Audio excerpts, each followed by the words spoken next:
Last Bardhaman চেম্বারে বুঝলেন যত মানুষ এসছিলেন তার মধ্যে একটি মেয়ে বলাই ভালো, যদিও বিবাহিতা। তো তিনি তার মায়ের সঙ্গে আমার চেম্বারে দেখাতে এসেছিলেন। এই প্রথমেই এলেন আমার কাছে। তা কথাবার্তা হলো। উচ্চশিক্ষিতা মেয়ে, পড়াশোনা করেছে সুন্দর করে, চাকরি বাকরিও করতেন। পরবর্তী ক্ষেত্রে বিয়ে হয়। তা হাজব্যান্ড কর্মসূত্রে যেহেতু আউট অফ বেঙ্গল থাকেন, তো মেয়েটি বা হাজব্যান্ডের সঙ্গে না থেকে এখানে চাকরি বাকরি কতদিন করবেন সেই ভেবে চাকরিটা ছেড়ে দিয়েছেন। ভাবছেন হাজব্যান্ডের কাছে তো যেতে হবে, ওখানে গিয়ে কিছু হয়তো খুঁজতে হবে। সঙ্গে সে মেয়েটির অদ্ভুত ক্রিয়েটিভিটিও আছে। দুর্দান্ত আঁকে, ভালো পেন্টার, পেন্ট করে, এবং সেই পেন্টিং বিভিন্ন ক্ষেত্রে, নর্মাল ওয়াল পেন্টিং হোক, এমনি বিভিন্ন পটসের ওপর পেন্টিং হোক, আমরা যে ফুল টুল রাখি, শোপিসগুলোকে সাজিয়ে রাখি, সেরকম বিভিন্ন ডেকোরেটিভ টপস হোক, সেগুলো গায়ে দারুণ পেন্টিং করা এবং কাস্টমাইজড করে সেগুলো তৈরি করে সে পেন্ট করে বিক্রিও করে। খুব ভালো, দারুণ, আমার দারুণ লাগে। কোনো মহিলা যদি এরকমভাবে নিজের ক্রিয়েটিভিটিটাকে প্রকৃতপক্ষে জায়গায় আনতে চান, আমার খুব ভালো লাগে। যাই হোক, সেই সব প্রসঙ্গে তাকে যতটা আমার দ্বারা সম্ভব তার হরস্কোপ অনুযায়ী, পরিস্থিতি অনুযায়ী তাকে সর্বদিক দিয়েই তো গাইড করলাম। গাইড করার পর যখন রেমেডি প্রসঙ্গে কথাবার্তা হচ্ছে, সেই সব টেমেডি তারা করতে দিলেন। তা অটোমেটিক্যালি আমার মেয়েটির নাম এবং গোত্র দরকার। তার নাম তো আগেই দেখেছি আমি। তা গোত্র লেখার সময় আমি বললাম, ম্যাডাম বাপের বাড়ির নয় কিন্তু শ্বশুর বাড়ির, বিবাহিত আজকে আপনি। তা তখন তার মাই বলল ওদের শ্বশুরবাড়ির, মানে মেয়েটির শ্বশুরবাড়ির গোত্রই আমি লিখে নিলাম আমার ডায়েরিতে। কারণ প্রতিকার প্রতিবিধানের জন্য গোত্র তো অবশ্যম্ভাবী, লাগবেই, সেগুলোকে সংস্কার করার জন্য, পুজো অর্চনার জন্য। তা মা হঠাৎ এসে বললেন যে আমরা, বুঝলেন স্যার, আমরা হচ্ছি অ্যাকচুয়ালি, আমাদের গোত্র এই, অ্যাকচুয়ালি আমরা জাতে হচ্ছি উগ্র ক্ষত্রিয়। তা আমি পাল্টা এসে বললাম, দুর্ধর্ষ ব্যাপার, উগ্র ক্ষত্রিয় জাতে ক্রিয়েটিভ লেডি জন্মেছে। বলল, তা যা বলেছেন। তা এই গল্পটা আমার ভীষণ ব্যক্তিগত নয়, নর্মাল। কেন শোনালাম আপনাদের, তার কারণ হচ্ছে, দেখুন, আজকের একটি মহিলা যে তার বাপের বাড়ির সূত্রে বিবাহের আগে অবধি একটি গোত্রে ছিলেন এবং একটি বিশেষ জাতির আন্ডারে তারা তাদের মনে করেন, সকলেই আমরা করি, তাদের জাতিটা হচ্ছে উগ্র ক্ষত্রিয়। মানে আধুনিক যদি আমরা সেনাবাহিনীর জগতে ভাবি, তাহলে হচ্ছে আমাদের গোর্খা রেজিমেন্টের মতো। মানে অর্ডার পাবে যুদ্ধ করবে, অর্ডার পাবে যুদ্ধ করবে, এর বাইরে কিচ্ছু বোঝে না। আমাদের গোর্খা রেজিমেন্ট এরকম, ইন্ডিয়ান সেনাবাহিনীর।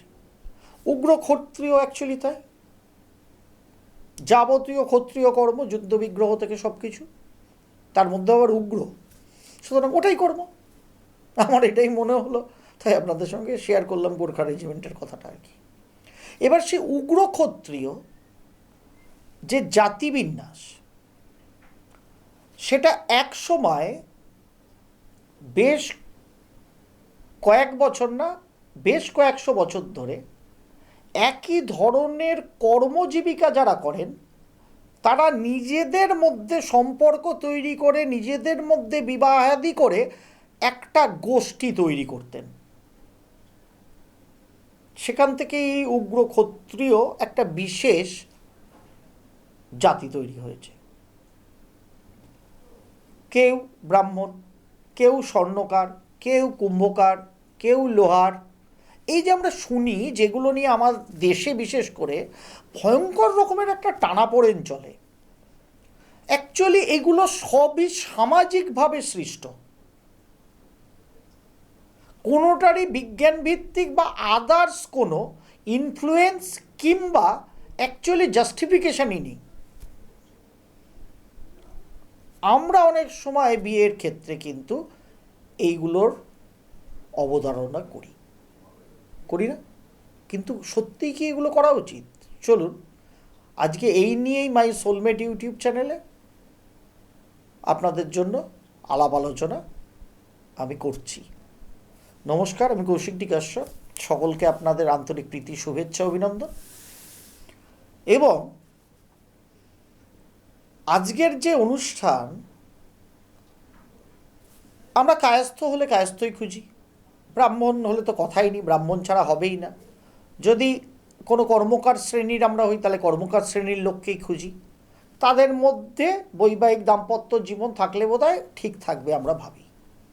অ্যাকচুয়ালি এখানে আমরা একটা মুশকিলও করি হয়তো অনেক সময়। কারণ এই যেরকম ধরুন না, আমি কৌশিক ডি কাশ্যপ, আমার গোত্র কাশ্যপ, কাশ্যপ গোত্রের আমি ব্রাহ্মণ সন্তান।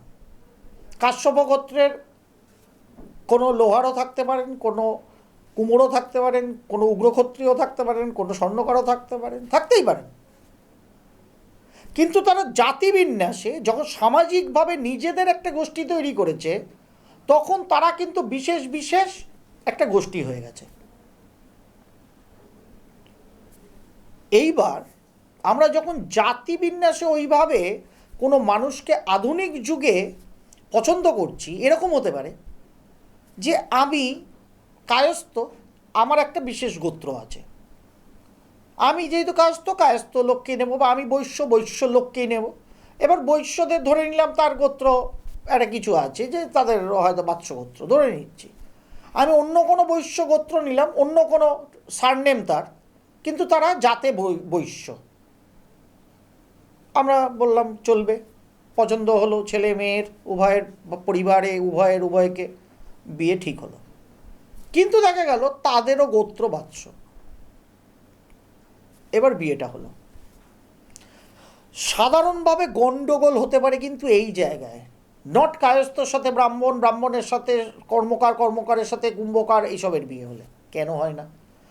তো কারণ হচ্ছে, সাধারণভাবে গোত্র মূল যে কনসেপ্ট, এটা অ্যাকচুয়াল কনসেপ্টকে আমাদের যে শরীর অভ্যন্তরস্থ সেল আছে, যেখানে 23 জোড়া ক্রোমোজোম থাকে, এই 23 জোড়ার মধ্যে 22 জোড়া ক্রোমোজোম হচ্ছে XX, যারা ন্যাচারাল নর্মাল। আর 23rd যে পেয়ার থাকে সেটাকে বলা হয় সেক্স ক্রোমোজোম, যেটা আপনার আমার শরীর পুরুষ হবে না নারী হবে সেটাকে ডিটারমাইন করে। যদি এক্স আর এক্স হয় 23rd পেয়ারটা, তাহলে নারী, আর যদি এক্সের সঙ্গে ওয়াই হয় তাহলে সে পুরুষ। প্রত্যেকটা মহিলার দেহে তাদের যে সেলগত ক্রোমোজোম সেটা কিন্তু এক্স, সব এক্স ক্রোমোজোম। পুরুষদের ক্ষেত্রে এক্সের সঙ্গে ওয়াইও থাকে। সাধারণভাবে যখনই সমগোত্রের লোক মিলিত হয়, সেখানে এই যে ক্রোমোজোমগুলো থাকে, যেটা মূলত সেক্স ডিটারমাইনিং ক্রোমোজোম XX, এর মধ্যে অ্যাকচুয়াল কী থাকে এই ক্রোমোজোমগুলো? সেটা হচ্ছে জেনেটিক ইনফরমেশন। আপনার আমার কীরকম দেখতে হবে, কীরকম চোখের মনিটা হবে, কীরকম আদার্স ইনফ্লুয়েন্স থাকবে, রোগ ব্যাধি থেকে শুরু করে অন্যান্য কিছু, সেগুলো সব স্টোর আছে এই ক্রোমোজোমগুলোর মধ্যে। কখনো কখনো কিছু মিউটেশনের ফলে কিছু অ্যাবনর্মালিটি আসে। যদি কোনো এক্স ক্রোমোজোমে অ্যাবনর্মালিটি আসে, তার সঙ্গের যে এক্স ক্রোমোজোম আছে, পেয়ারের যে এক্স ক্রোমোজোম, সেই এক্স ক্রোমোজোমকে সঙ্গে নিয়ে যার মধ্যে খারাপ এলো, সে কিন্তু নিজেকে রেকটিফাই করে নেয় বা রিপেয়ার করে নেয়। কিন্তু যদি এক্স ক্রোমোজোমের সঙ্গে ওয়াই ক্রোমোজোমের পেয়ার হয়, তখন ওয়াই ক্রোমোজোম দিয়ে এক্স ক্রোমোজোমকে কিন্তু রেকটিফাই করা যায় না, যার ফলে ওই যে নেগেটিভিটিটা তৈরি হয়ে গেল মিউটেশনের ফলে ওয়াই ক্রোমোজোমের মধ্যে, সেটা কিন্তু চলতে থাকলো, বা তার সঙ্গের থাকে এক্স ক্রোমোজোমে তৈরি হলো, সেটা কিন্তু চলতেই থাকলো, কারণ ওয়াই এক্সকে ঠিক করতে পারছে না, আবার এক্সও ওয়াইকে ঠিক করতে পারছে না। এবার ধরুন সমগোত্রের দুজন মানুষের বিয়ে হলো। সমগোত্রের বিয়ে হচ্ছে মানে কি, যাদের মধ্যে এক্স ওয়াই গেছে সেখান থেকে তো গোত্রটা গেছে। মহিলাদের কেন গোত্রান্তর হয়, পুরুষদের হয় না? কেন বাবার গোত্রেই গোত্র হয়? তার কারণ অনলি ওয়াই ক্রোমোজোম যে পুরুষকে ডিনোট করে, এটা পুরুষতান্ত্রিকতা নয়, যার মধ্যে একটা স্পেসিফিক ইনফরমেশন স্টোর হয়ে আছে, যেটা জেনেটিক জিন যাকে ধরে রেখেছে। মহিলাদের তো অলওয়েজ এক্স আছে। সুতরাং আমরা যদি মহিলাদের দেখে চলি তাহলে তো সেখানে খালি এক্স এক্স। এবার মায়েরও এক্স পিতারও এক্স মিলে আমার কন্যা হয়েছে, অর্থাৎ আমার থেকেও এক্স গেছে, আমার ওয়াইফের থেকেও এক্স গেছে ক্রোমোজোম, তবেই তো আমার কন্যার জন্ম হয়েছে। এবার ওখানে এক্সের মধ্যে কোনটা মা এবং পিতা দুজনেরই আছে, ওখানে কোনো ওয়াই ক্রোমোজোম নেই। ওখানে যদি কিছু খারাপ হয় একে অপরকে রেকটিফাই করতে পারবে। কিন্তু যখনই ছেলে হবে তখনই এক্সের সঙ্গে ওয়াই মিলিত হয়েছে। ওয়াইটা কার কাছে আছে? একমাত্র পিতার কাছে। তাই জন্য তার সন্তান হয়েছে পুত্র। মারা কিন্তু অলওয়েজ দিতে রেডি, কারণ মা এক্স নিয়ে দাঁড়িয়েই আছে। পিতা যদি ওয়াই দেয় তবে পুত্র হবে, পিতা এক্স দিলে সন্তান মেয়ে হবে। যার ফলে মাদের ওপর, মহিলাদের ওপর নির্ভরই করে না সন্তান ছেলে হবে না মেয়ে হবে। এটা সম্পূর্ণ পুরুষদের দায় এবং দায়িত্ব। দায়িত্ব তো না, দায় বলা যায়। সুতরাং যেহেতু ওয়াই ক্রোমোজোমটা কেবলমাত্র পিতাদের কাছে থাকে, যেটা হেরিডিটিকে এগিয়ে নিয়ে যায়। কারণ এক্স এক্স হলে আমরা তো বুঝতে পারছি না পিতার না মায়ের, ওখানে গুলিয়ে যাবে ম্যাটারটা। কিন্তু যখন এক্স ওয়াই থেকে আমরা যাচ্ছি, মানে পিতার এন্ড থেকে যাচ্ছি, তখন ওয়াই পিতার পিতার পিতার তার পিতার ওই দিক থেকেই আসছে। যখন বিবাহের পর গোত্রান্তর হয়, মেয়ে চলে গেল স্বামীর গোত্রে, তার কারণ কি, তাদের যে সন্তান হবে সেটা, মেয়ে তো গেল মানে সে এক্স ক্রোমোজোম নিয়েই গেছে, তার কোনো ওয়াই নেই। কিন্তু যে হাজব্যান্ডের সঙ্গে, পুরুষের সঙ্গে তার বিয়ে হলো, তার মধ্যে ওয়াই আছে, এবং দুজনের মধ্যে এক্স ওয়াই মিলন হলে তাদের সন্তান ছেলে হবে। আর পুত্রের মধ্যে যে এক্স ক্রোমোজোম আছে, যদি এই মেয়েটির এক্সের সাথে এক্সই মিলন হয় তাহলে তাদের কন্যা সন্তানের জন্ম হবে, সেখানে মেয়েটির কিচ্ছু করার নেই। সুতরাং যদি পুত্র সন্তান হয়, সে ওয়াই ক্রোমোজোমটা করতে কার থেকে পাচ্ছে, মায়ের থেকে না পিতার থেকে? অবভিয়াসলি পিতার থেকে। যার ফলে নিবেদিত প্রাণ মহিলারাই। এবার মুশকিল হচ্ছে যখনই সমগোত্রে বিয়ে হচ্ছে, যদি সেম ধরনের ডিজিজ এক্স ক্রোমোজোমে হয়েছে, তার পেয়ার এক্স ক্রোমোজোমেরও হয়েছে, তাহলে কেউ কাউকে কিন্তু রেকটিফাই করতে পারছে না বা রিপেয়ার করতে পারছে না। ঠিক একইভাবে এক্স ওয়াইয়ের মধ্যেও তাই, এক্স ড্যামেজ ওয়াই রিপেয়ার করতে পারছে না, ওয়াই ড্যামেজ এক্স রিপেয়ার করতে পারছে না। তাহলে এই যে হেরিডিটিক্যাল ডিফর্মিটিস বা ডিজিজ বা আদার্স কিছু, সেটা কিন্তু বংশ পরম্পরায় চলছে।